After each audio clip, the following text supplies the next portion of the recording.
최혜병 그 사건 얘기 나왔으니까 좀 말씀을 드리는데 그 공수처가 윤석열 대통령의 개인 휴대전화 네. 그 통신 내역을 네. 그 3개월치죠. 7월부터 네, 9월까지인가요? 네, 네. 당시에 이제 사건이 발생했던 그 받아보게 됐다고 하는데 이거는 사실은 어떻게 좀 보십니까?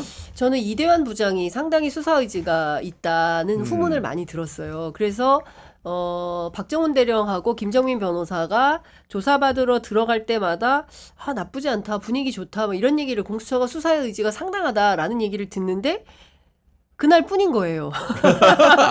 본인 입회에서 조사받을 때 좋은데 분위기 좋은데 그리고 나서 그 이튿날 되면은 소식이 없어요. 매듭을 안 짓는다. 이상하다라고 생각을 했는데 알고 봤더니 그 안에 누가 있었냐면 이종호 변호인들이 또아리를 틀고 있었던 거 아닙니까? 공수처 안에.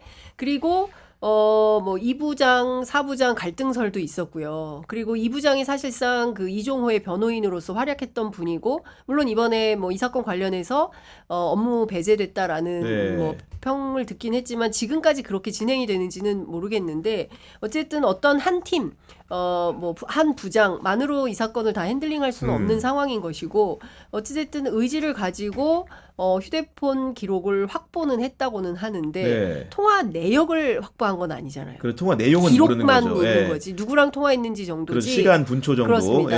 개인 휴대전화와 관련해서 그거는 그냥 군사법원에서 확보한 수준하고 그렇게 큰 차이가 있는 것 같지는 않아요. 근데 다만 시간대별로 누구랑 기민하게 그리고 특히 저도에 있을 때 휴가에 갔을 때 누구랑 통화를 했는지 특히 8월 2일 날 사건 기록을 회수해 올 때 누구랑 긴밀하게 통화를 했는지 이런 것들을 의미 있는 그 기록을 확인할 수는 있겠다라는 생각이 좀 드는데 결국엔 저는 이 사건은 그 공수처 안에서 크게 진전하기는 어려울 것 같고 공수처 안에서 일정 정도는 했고 여기서 사실 더 진도를 나가려면 뭐 이종호 씨에 대한 휴대전화를 압수수색을 하든지 아니면 뭐 인신구속을 하든지 뭐 그래서 뭔가 조사가 수사가 진척되는 모양을 보여야 되는데 그런 건 전혀 없던 상황이지 않습니까?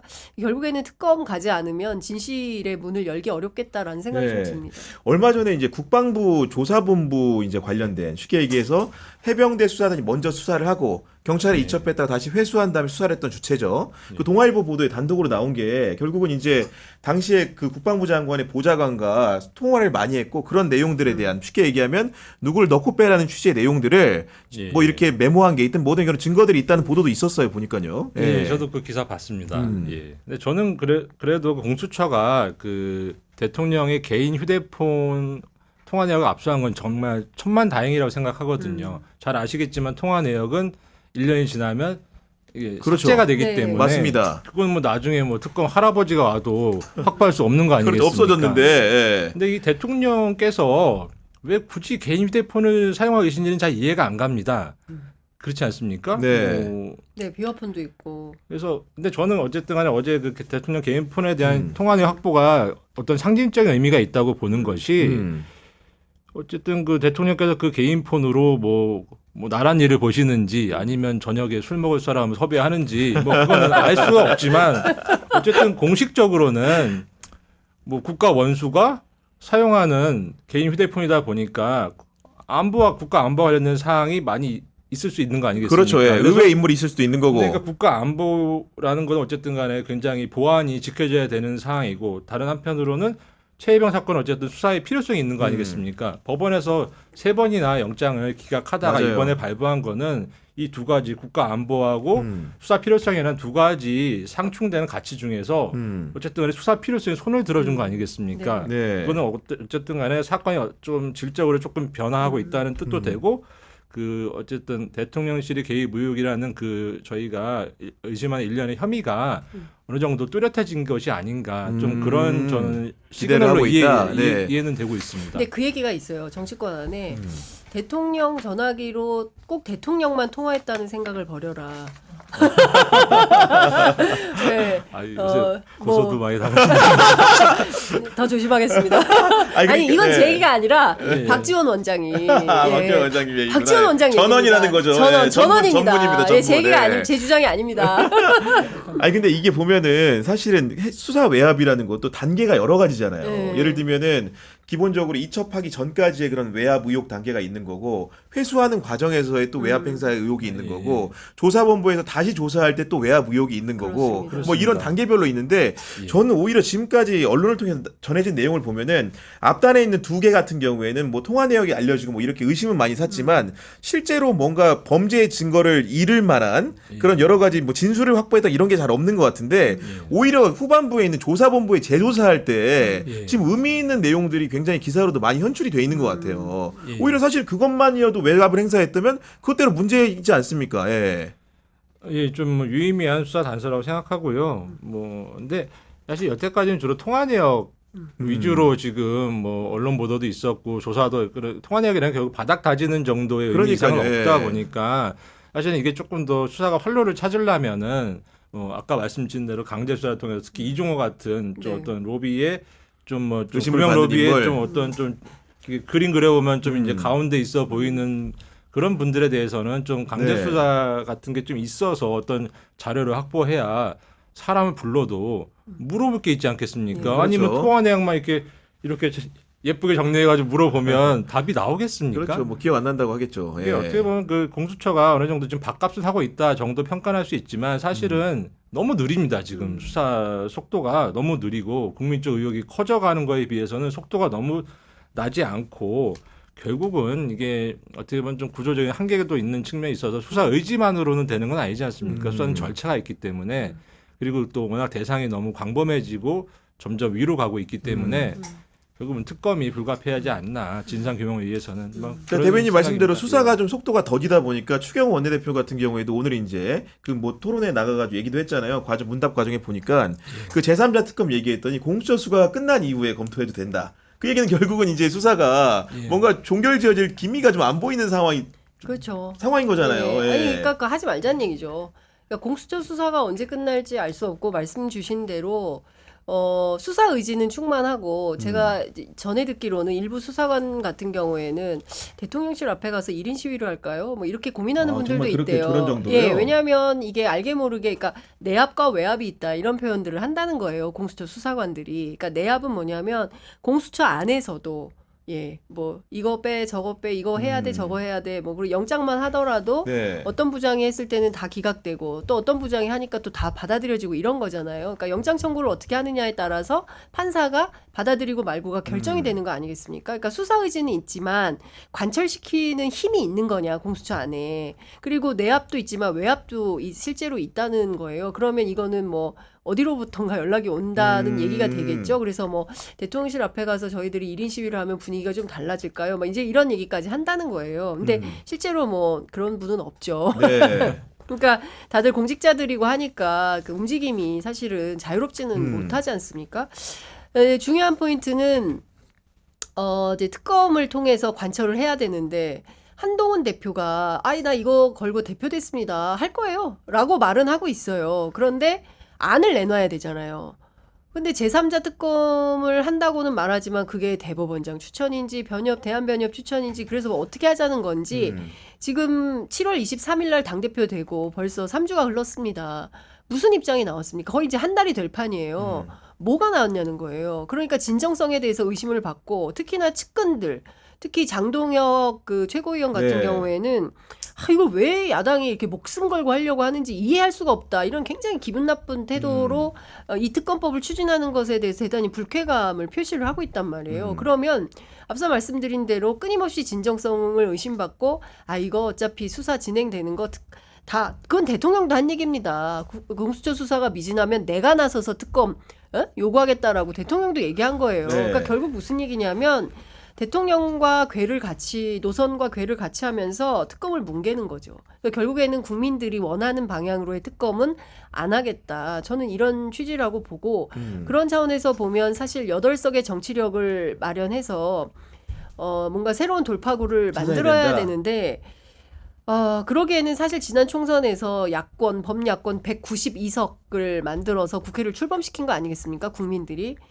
8석의 정치력을 사실은 야권 지도자들이 만들어줘야 돼요. 그러니까 그런 측면에서 보면 좀 많이 부족하다 이런 네. 답답함이 있죠. 아니 조국혁 신당 같은 경우에는 지금 제보를 받겠다고 이렇게 뭔가 문호도 개방해 놨는데 예. 거기에 좀 관련 제보들 안 옵니까? 뭐 다 말씀드릴 수는 없는데 네. 연락이 많이 오고 있고요. 근데 네. 뭐 상당수는 뭐 그 좀 유의미한 제보라기보다는 뭐 응원 또는 비난 전화가 한 70% 내외라고 보시면 되고 네. 아 30% 정도가 약간 30% 정도는 제보성. 좀 유의미한 부분은 뭐 당연히 네. 뭐 관련 전략단이나 관련 단위에서 검토하고 있습니다. 저도 조금 관여돼 있습니다. 아 그러면 각자 이제 뭔가 그 우선순위를 매겨가지고 일종의 배당을 하는 거 사건 배당하듯이. 예. 근데 뭐 그거는 이제 확인 절차가 필요하니까요. 어쨌든 네. 공당에서 어떤 의혹을 제기한다든지 어떤 뭐 형사 절차로 뭐 고발을 한다든지 그럴 때는 뭔가 어쨌든 근거가 있고 저희 확인 절차가 필요하기 때문에 네. 예 그래서 뭐 혹시 근데 전화로 하기 불편하시면 저한테 말씀 주셔도 됩니다. 제가 이해도가 네. 괜찮습니다. 예. 아니 근데 제가 최근에 얘기 들어보니까 그 권익위만 하더라도 공무원들이 굉장히 부글부글 하고 있다는 거예요. 맞아요. 예. 특히 그 부패 방지 업무를 총괄하던 실무국장이 스스로 생을 달리한 이 엄청난 사건 앞에 공직자들이 굉장히 분노하고 있다는 거고 정승윤 부위원장이 우리 권익위가 뭘 잘못한 게 있냐라고 했을 때 왜 우리야? 라고 얘기를 했다는 겁니다. 그 권익위 직원들이 우리는 우리지 왜 자기가 우리야? 이제 이런 표현인 거예요. 그러니까 제가 보기에는 그 공직사회 내부가 술렁거리고 있고 박정훈 대령 군인이에요. 백혜룡 경정 경찰입니다. 군인, 경찰, 공무원들이 도대체가 일할 수가 없다고 아우성을 치고 있는 거 아니겠습니까? 그렇죠. 예. 원칙대로 수사했어요. 뭐가 문제입니까? 그렇지 않습니까? 원칙대로 수사했는데 못하게 방해한 거잖아요. 그러니까 폭로에 이른 거죠. 그렇습니다. 박정훈 대령도 그렇고 백혜룡 경정도 마찬가지. 오죽하면 생을 달리합니까? 아이들이 아직 청소년기에 있다는 거예요. 그래서 그 현장 저기 빈소에서 전현희 의원이 진짜 내 윤석열 정권에서 울지 않으리, 나 진짜 약해지지 않으리 했는데 그 애들하고 엄마를 보니까 정말 폭포수처럼 눈물이 아이고, 터져서 자연스레. 네, 그 감정을 추스릴 수가 없었다. 그런데 그 돌아가신 그 젊은 국장의 어머님이 이제 그 전현희 의원 손을 꼭 붙잡고 우리 아들 명예회복 꼭 시켜달라고 얘기를 했대요. 아이고. 그러니까 평소에 청렴을 굉장히 강조하던 공직자가 양심에 반하는 일을 계속 강요받았을 때 이런 선택을 하는 게 여기에서 끝나야 되는 거지 확산되면 안 되잖아요. 근데 저는 굉장히 걱정이 많이 되는 겁니다. 그러니까 다른 현장에도 얼마나 그런 분들이 많이 있으시겠습니까? 이 정부 초반에는 그냥 감사받느라고 전 정권 문제 찾아내느라고 감사받느라고 정신이 없었는데 지금은 또 이렇게 이 실무를 네. 추진하면서 압박에 또 시달리고 있다라고 한다면 일을 어떻게 합니까? 일을. 전 진짜 걱정입니다. 아니 조국혁 씨나 얘기 들어봤더니 오늘 뭐 권익위 관련해 가지고 뭐 그 사법 조치가 있었다고요? 예, 저희가 그 정승윤 정승윤 부위원장을 강요죄하고 직권남용 혐의로 저희가 오늘 고발장을 아, 접수했습니다. 어디다 접수한 거죠? 공수처에 공처에 하셨군요. 예. 공수처가 너무 일이 많겠습니다. 그 아마도 이제 공수처법 개정안을 이성윤 의원이 네, 내셨나요? 그래가지고 이성윤 이제 뭔가 의원이 조직을 좀 냈죠. 확대하고 네. 검사 수와 수사관 수를 늘리자 이렇게 돼 있는데 예. 지금 보면은 그 야당 같은 경우엔 대체로 지금 물론 이제 그 대상 범주가 한정돼 있지만 공수처에 많이 내는 양상이 있는 건 또 사실이잖아요. 예. 원칙적으로 법상 공수처 네. 수사 대상이기 때문에 공수처 낼 수밖에 없고 공수처에서 이게 좀 여력이 안 되면은 그 다른 수사기관으로 신속하게 이첩을 해주면은 좀 더 좋지 아, 않을까. 네. 근데 그냥 계속 이렇게 수집만 하고 계셔가지고 조금 그 부분은 아쉬운 점이 있고요. 이 사실은 그 권익위라는 게 우리나라 그 부패 관련된 그 최고의 권익위관이죠. 반부패 네. 컨트롤 타워인 곳인데 그렇습니다. 이게 정말 안타까운 일이 있었고 사실 잘 이해가 가지 않습니다. 사실 권익위가 그렇게 큰 조직은 아니고 아마 이런 유사한 전례가 있을 정도로의 아마 그 처음일 거예요. 안타까운 일인데요. 사실은 그게 이게 관련자들이 많이 알고 계신 분들이 제법 있을 거예요. 왜냐하면 뭐 국장님 혼자서 뭐 업무를 보시는 게 아니잖아요. 밑에 과장님도 네. 계시고 맞아요. 예. 그다음에 총괄 서기관도 네. 있고 담당자도 있기 때문에 적어도 일단 그 고인께서 혹시 뭐 업무일지 같은 걸 잘 적어놓으셨다면 그것도 유의미한 단서가 될 수 있겠고 설사 뭐 잘 안 적으셨더라도 밑에 실무 단위에서는 여러 번 알고 있겠죠. 수정 예. 과정을 거치기 때문에 음. 어떤 좀 외압이나 내압으로 인해서 어떻게 좀 부당한 뭐 어떤 지시로 인해서 이러한 의사결정이 있었는지를 충분히 사실 확인이 가능한 상태이기 때문에 저희가 뭐 고발했습니다만은 권익위 차원에서도 내부적으로 위원장, 부위원장은 좀 빠진 상태에서 좀 중립적인 인사에게 정권을 부여해가지고 좀 진상조사는 좀 해야 되지 않나. 아니 이게 그런 거 하는데 감사원 아니에요? 그러니까 감사원은 다른 걸로 바쁜 것 같아서. 아니 지금 보니까 전 정권 끝났어요. 대통령실 아직. 이전 관련된 감사도 지금 얼마나 지금 답을 안 내고 있어요. 진짜 예. 예, 그것도 뭐 오늘 한겨레가 세게 썼던데 네. 그러니까 저는 지금 유가족들이 순직을 요구하고 있거든요. 그런데 뭐 이제 뭐 공무원 재해보상법에 따라서 순직 처리하겠다라는 말은 하는데 말씀 주신 대로 수뇌부가 인정을 해야 되거든요. 그러니까 이분이 사망에 이르는 과정에서 어떤 정신적인 스트레스가 굉장히 강했다라는 거를 네. 인정을 해야 그 공무원 재해보상 심의위원회가 순직 여부를 결정을 하게 되는데 하겠냐는 거예요, 이분들이. 그리고 그 빈소에서 그 전현 의원이 당신들 다 책임져야 될 거다라고 비판을 했을 때 정승윤 의원이 부위원장이 따라 나와가지고 뭘 잘못했다는 거냐 우리가 야권에서